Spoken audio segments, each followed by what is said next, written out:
इस टीचर को अपनी ही आंखों पर यकीन नहीं हुआ। उसके स्कूल के बच्चे उसकी कार से भी तेज दौड़ रहे थे। वह करीब 20 मील तक कार चलाता रहा, लेकिन फिर भी बच्चों के पीछे ही रह गया। व्हाइट ने समझ लिया कि थॉमस की दौड़ने की रफ्तार करीब 19 किलोमीटर प्रति घंटा है। वह सबसे हैरानी की बात यह थी कि थॉमस ने कभी प्रोफेशनल ट्रेनिंग नहीं ली थी और उसके पास अच्छे जूते या कोई खास सामान भी नहीं था। लेकिन थॉमस को खुद नहीं पता था कि उसकी रफ्तार कितनी खास है। वह परेशान होकर टीचर से बोला कि मेरा पीछा मत करो। इसके बाद वह दौड़ने के लिए एक खेत की तरफ चला गया। घर पहुंचकर व्हाइट ने पिछले साल की रेस का रिकॉर्ड देखा। तब उसे पता चला कि थॉमस की स्पीड पूरे राज्य के टॉप 10 धावकों में आने लायक है। उसने तुरंत प्रिंसिपल से कहा कि स्कूल की एक मैराथन टीम बनाई जाए ताकि बच्चे कैलिफोर्निया मैराथन में हिस्सा ले सके। लेकिन प्रिंसिपल ने मना कर दिया। उनका कहना था कि मैराथन तो बड़े और अमीर स्कूलों के बच्चे खेलते हैं। ऊपर से व्हाइट भी कोई प्रोफेशनल कोच नहीं था और उसे ट्रैक एंड फील्ड सिखाने का कोई अनुभव नहीं था। तब व्हाइट ने उन्हें एक नई खबर बताई। स्टेट एजुकेशन ब्यूरो ने 6 नए खेल शुरू किए हैं और सरकारी स्कूलों के लिए अलग से फंड भी रखा है। मैराथन भी उन्हीं खेलों में शामिल है। यह सुनते ही प्रिंसिपल का रवैया बदल गया और उन्होंने टीम बनाने की इजाजत दे दी। अब खिलाड़ियों को चुनना था। व्हाइट ने ऐलान किया कि जो बच्चे दौड़ में पहले 4 नंबर पर आएंगे उन्हें एक ठंडी ड्रिंक मिलेगी। जो बच्चे हमेशा सिर्फ सादा पानी पीते थे उनके लिए यह इनाम किसी सपने से कम नहीं था। दौड़ शुरू हुई और 4 बच्चों ने अपना पूरा दम दिखा दिया। रेस के बाद व्हाइट जॉनी के पास गया। जॉनी पहले उसकी मदद ले चुका था। व्हाइट ने उससे कहा कि बाकी बच्चों को भी टीम में आने के लिए मनाए और सबसे जरूरी थॉमस को। जॉनी ने पूरी कोशिश की। पहले वह विक्टर की काम करने वाली जगह पर गया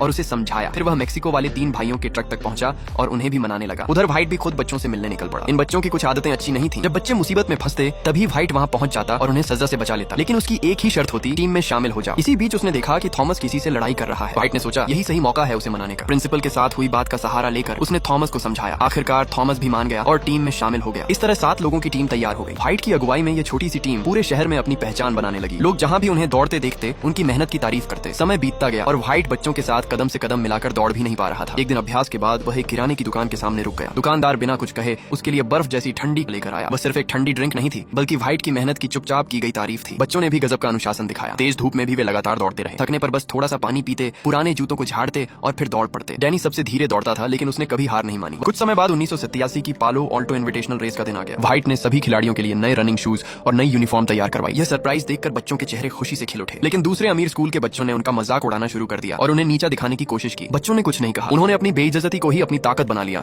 और रेस शुरू होने का इंतजार करने लगे। ये ट्रैक आसान नहीं था। रास्ते में कई मुश्किल जगहें थी। थॉमस ने पूरी ताकत लगाई और समुद्र किनारे वाले हिस्से में अपने सामने दौड़ रहे खिलाड़ियों को पीछे छोड़ने की कोशिश की। लेकिन तभी दूसरे खिलाड़ियों ने उसका रास्ता रोक लिया। गुस्से में थॉमस ने अपने सामने वाले खिलाड़ी को पीछे छोड़ दिया। लेकिन चढ़ाई वाला रास्ता उसके लिए सबसे बड़ी मुश्किल बन गया। ये बच्चे हमेशा सीधी जमीन पर दौड़ने के आदी थे। पहाड़ी रास्ते पर दौड़ने की उन्हें बिल्कुल आदत नहीं थी। सबसे तेज दौड़ने वाला थॉमस भी एक करके बाकी खिलाड़ियों से पीछे छूट गया। उसके बाकी साथी भी पीछे रह गए। इस रेस में अंकों का नियम अलग था। जो पहले फिनिश लाइन पार करता उसे 1 अंक मिलता, दूसरे को 2 अंक, तीसरे को 3 अंक और इसी तरह आगे। आखिर में जिस टीम के सबसे कम अंक होते वही जीतती। रेस खत्म होने पर माइक फर्रन स्कूल बुरी तरह हार गया। उनकी टीम के कुल अंक 100 से भी ज्यादा थे और वही सबसे खराब प्रदर्शन करने वाली टीम बनी। अमीर स्कूल के बच्चे उनका और भी ज्यादा मजाक उड़ाने लगे। शहर लौटते समय व्हाइट ने अपने चश्मे उतारे और बच्चों से दिल से माफी मांगी। इस हार में तुम्हारी कोई गलती नहीं है, गलती मेरी है। मैंने पहले से ट्रैक देखकर तैयारी नहीं की। तुम लोगों में इससे कहीं ज्यादा दम है। आगे का समय हमारा होगा। इस हार से सीख लेने के बाद व्हाइट ने बच्चों की पहाड़ पर दौड़ने की ट्रेनिंग शुरू कर दी। माइक फर्रन के पास कोई असली पहाड़ नहीं था, इसलिए उसने खेतों की ऊंची नीची जमीन को ही पहाड़ बना दिया। वह बच्चों से बार-बार चढ़ाई पर दौड़ लगवाता रहा जब तक कि उनका पहाड़ का डर खत्म नहीं हो गया। हाल ये हो गया कि अब पहाड़ देखकर वे डरते नहीं बल्कि खुश हो जाते थे। जब बच्चे पूरी तरह थक जाते तब जाकर व्हाइट उन्हें आराम करने देता। सिर्फ एक चक्कर में ही डैनी की हालत खराब हो गई थी। लेकिन व्हाइट फिर भी अभ्यास करवाता रहा ताकि सब उस मुश्किल रास्ते के आदी हो जाएं। लेकिन थॉमस को इतनी कठिन ट्रेनिंग पर शक होने लगा। वह बोला, तुम्हें लगता है तुम बहुत मजबूत हो व्हाइट, हम तुमसे भी ज्यादा मजबूत हैं। हम धावक नहीं हैं, हम खेतों में फल तोड़ने वाले मजदूर हैं। हर दिन सुबह उठते हैं और यही काम बार-बार करते हैं। तुम हमसे 100 बार या 1000 बार भी दौड़ लगवा लो, कुछ नहीं बदलेगा। हमारी जिंदगी ऐसी ही रहेगी। आखिरकार निराश होकर थॉमस ने टीम छोड़ने का फैसला कर लिया। उधर व्हाइट भी परेशान होकर घर पहुंचा। उसे याद आया कि शाम 6 बजे बेटी का जन्मदिन था। उसने पहले से केक भी बुक कराया था लेकिन वह लेना ही भूल गया। वह सिर्फ इतना कह पाया, हैप्पी बर्थडे, लेकिन उसकी बेटी ने उसे माफ नहीं किया। वह अपने कमरे में जाकर रोने लगी और दरवाजा बंद कर लिया। रात को व्हाइट अकेला गाड़ी चलाते हुए निकल पड़ा। तभी उसकी नजर पुल की रेलिंग पर बैठे थॉमस पर पड़ी। वह धीरे धीरे उसके पास गया और देखा कि उसके चेहरे पर चोट के निशान थे। असल में थॉमस की छोटी बहन कम उम्र में ही गर्भवती हो गई थी। यह बात पता चलते ही उसके पिता अपना आपा खो बैठे।